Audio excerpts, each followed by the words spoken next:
இரு எண்களின் மீச்சிமானது மீபேக்காவின் 6 மடங்காகும். மீபேக்கா 12 மற்றும் ஒரு எண் 36 மற்றொரு எண்ணை காண்க அப்படின்னு கொடுத்துருக்காங்க. எல்சிஎம் ஆனது ஜிசிடியோட 6 மடங்கு. அப்போ மீச்சிமாங்கிறது மீபேக்கா 12ன்னு கொடுத்ததுனால 12 × 6ன்னு நம்ம எழுதிக்கலாம். மீச்சிமா நமக்கு தெரிஞ்ச விஷயம். மீச்சிமா 2 எண்களின் பெருக்கல் பலன் வந்து மீச்சிமா மற்றும் மீபேக்காவோட பெருக்கல் பலனுக்கு சமமாக இருக்கும். ஒரு எண் வந்து 36, இன்னொரு எண்ணு தெரியாதனால எக்ஸ்ன்னு எழுதிக்கிறோம். மீச்சிமா வந்து 6 × 12, மீபேக்கா வந்து 12. இப்போ இதெல்லாத்தையும் அடி கொடுத்தோன்னா எக்ஸோட வேல்யூ கிடச்சிரும். 12 3 36,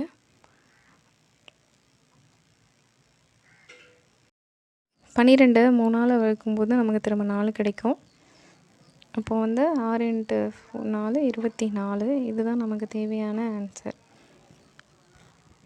இரு எண்களின் மீபேவா 11, மீச்சிமா 693, ஒரு எண் 77 எனில் மற்றொரு எண் என்ன அப்படின்னு கேட்டிருக்காங்க. நமக்கு ஏற்கனவே தெரிஞ்ச மாதிரி மீச்சிமா × மீபேவா ஈக்குவல் டு இரு எண்களின் பெருக்கல் பலன். ஓகேவா? நான் என்ன பண்ணுறேன் அப்படின்னா, இந்த 693ங்கிறத நான் என்னோடய வசதிக்காக 11ஆவது வைப்பாடால் மீபேவோட மல்டிப்பிள் எழுதிக்கிறேன். 11 × 63 அப்படின்னு சொல்லி எடுத்துக்கிறேன். இப்போ என்ன பண்ணுறோம், ஃபஸ்ட்டு மீபேவா எழுதி மீபேவா × மீச்சிமா எழுதுகிறோம். மீச்சிமோட வேல்யூ 11 9 7. ஏன்னா அந்த 63 கூட நான் இன்னும் கொஞ்சம் வசதிக்காக 9 7ன்னு எழுதியிருக்கிறேன்.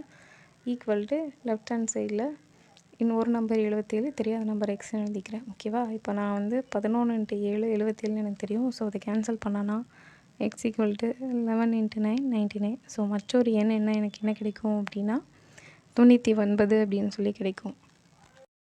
ஏ மற்றும் பி என இரு எண்கள் MSTN என்ற விகிதத்தில் அமைந்துள்ளன எனில் ஏ மற்றும் பியின் மீபோவ எது அப்படின்னு கேட்டிருக்காங்க. இப்போ நம்ம அதை ஃபைண்ட் பண்ணிக்கலாம். ஏ/பி MSTNங்கிறதுனால ஏவை எம்மோட மல்டிப்பிளாக எழுதணும். அந்த மல்டிப்பிள் கண்டிப்பாக மீபேவாக தான் இருக்கும். பி ஈக்குவல் டு மீபேவா, n × மீபேவா அப்படின்னு எழுதிக்கிறோம். நமக்கு தெரிஞ்ச மாதிரி மீச்சிமா × மீபேவா ஈக்குவல் டு இரு எண்களின் பெருக்கல் பலன். நமக்கு கணக்கில் என்ன கண்டுபிடிக்க சொல்லியிருக்காங்க, மீச்சிமா தான் கண்டுபிடிக்க சொல்லியிருக்காங்க.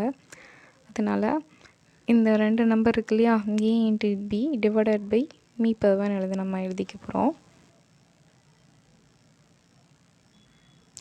இப்போ அந்த ஏபிஏயும் கூட நம்ம என்ன பண்ணலாம் அப்படின்னா m × மீபேவா n × மீபேவா அப்படின்னு நம்ம எழுதிக்க போகிறோம்.